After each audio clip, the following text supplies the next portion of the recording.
ஒருவன் தனது போனை சைலண்டில் போடாமல் சர்ச்சுக்கு பிரார்த்தனை செய்ய போயிருந்தான். அப்பொழுது திடீரென அவனது போனில் இருந்து சத்தம் வர அங்கிருந்த பாதிரியார் கோபத்தில் அவனை திட்ட ஆரம்பித்தார்.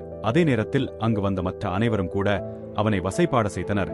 அப்பொழுது அவனது மனைவியும் கூட ஏன் இப்படி பொறுப்பெற்ற தனமாய் இருக்கிறாய் என்று சர்ச்சுக்கு வெளியிலும் அவனுக்கு போதனை செய்து கொண்டிருந்தாள். அவனது நண்பர்களும் கூட அவனது செயலால் அவனை ஏளனமாக பார்க்க ஆரம்பித்தனர்.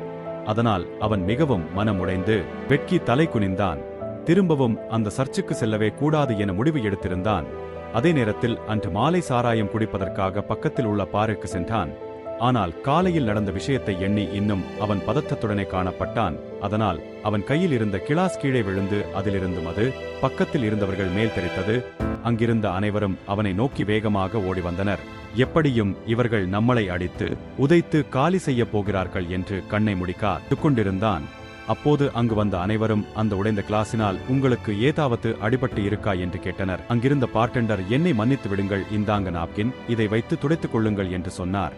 சுத்தம் செய்பவர் கீழே கொட்டிய மதுவை துடைக்க ஆரம்பித்தார். அப்போது அங்கிருந்த பெண் மேனேஜர் அங்கு வந்து அவனுக்கு ஒரு காம்ப்ளிமெண்டரி ட்ரிங்கை கொடுத்து பரவாயில்ல சார், யாருதான் தவறு செய்யவில்லை என்று சொன்னார். அப்பொழுதுதான் அவருக்கு ஒரு விஷயம் புரிய வந்தது.